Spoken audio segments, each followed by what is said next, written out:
right, good morning everyone. Here is our video on how to produce our final copy, and we're going to be using a different set of options for you to create this final piece.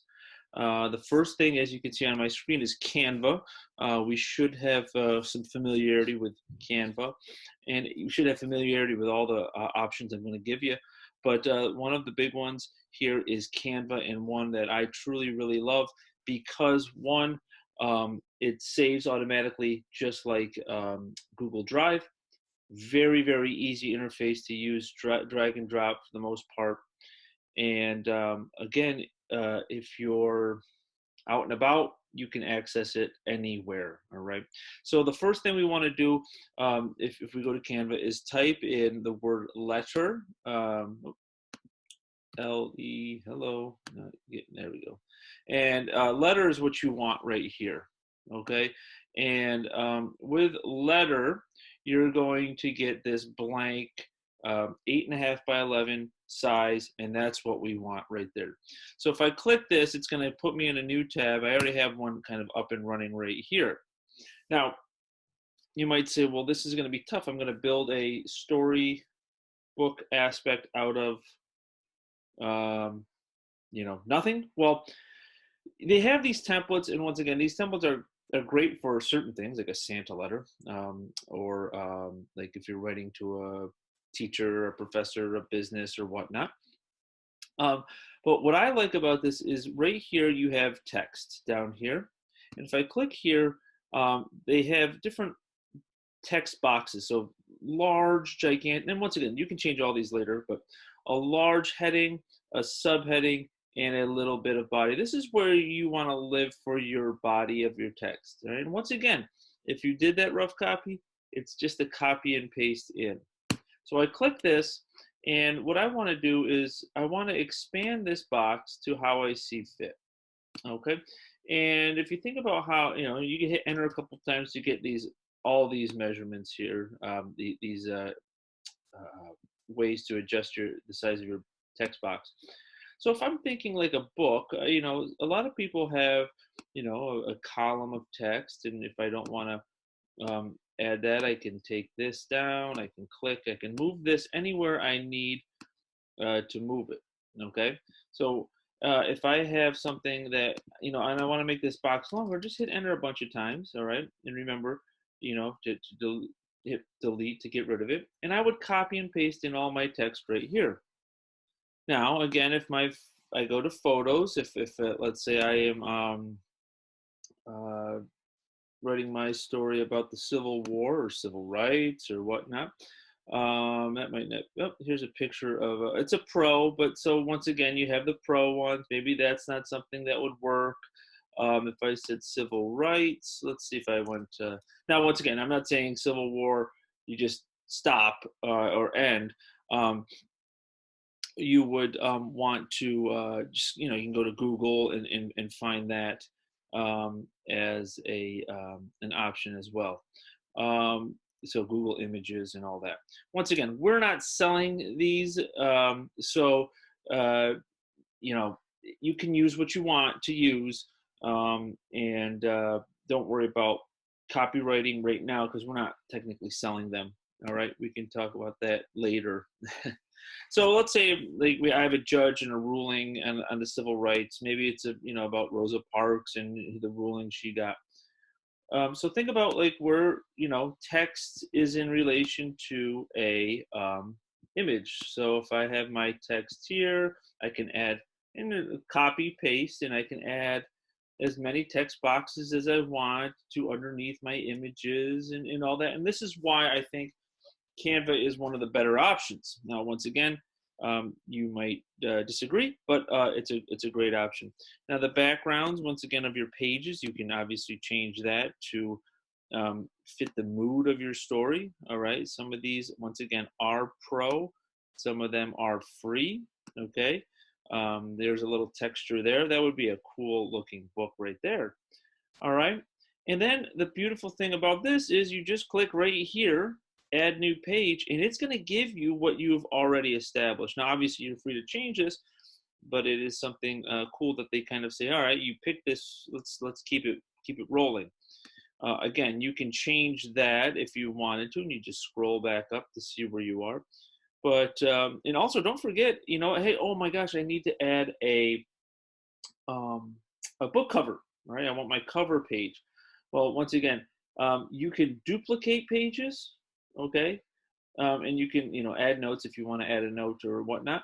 But you can also add a new page and then move it up or down in the order. So if I want to take this back up to the front, now I have this as my cover, and you can also name these so you don't lose track of what is what.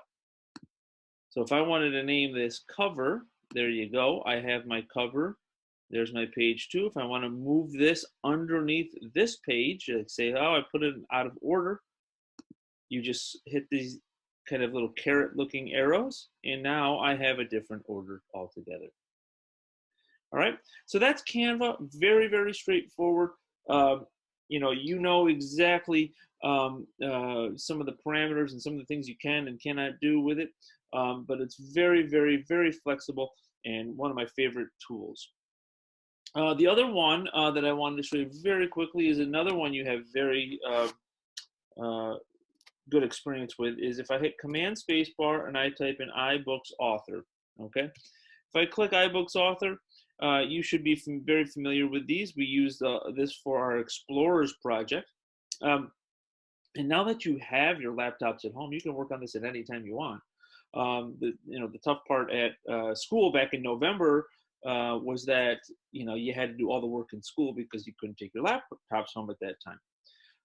And once again, landscape and or portrait. Now, once again, with the Explorer project, we had you stay in landscape mode, but now let's open it up into portrait as well. So if you wanted to make something that looked like a actual book, you can use that. You probably want to stay away from EPUB. That's e-publishing. This is more for websites and blogs. But if you stick with a portrait or a landscape, and once again, landscape looks very good on an iPad, so does portrait. But these tend to be a little bit more cover-wise and book cover-ish wise with landscape and portrait. But again, you know exactly what to do with this. And the best thing about doing these iBooks is just to go in and just get started, okay? And if we click on something, say, let's go with the editorial size, it's going to open up, you double click, and you have, once again, chapter 1. You obviously easily just click and edit, and then bits and pieces of this. Now, like I said, listen, in a book, will it have like a kind of list, an organized list? Probably not, but this is something you just click once and delete. You could easily move all this back over, and you could create a story. This is going to look more like a book than, say, Canva, but it is in an awesome way. Now, once again, if you want to say, like, this is a lot of text, if you want to break that up, I'm just going to borrow this picture for a second. And remember, it automatically will wrap the text right around it, which is a really cool feature that you won't find in Canva, but you'll find here in iBooks Author. So once again, iBooks Author, awesome for book creation. Probably more technical than Canva. Obviously, it's a very, very savvy program that is downloaded onto your computer drive, so it requires a lot of work, but it will produce something very, very cool.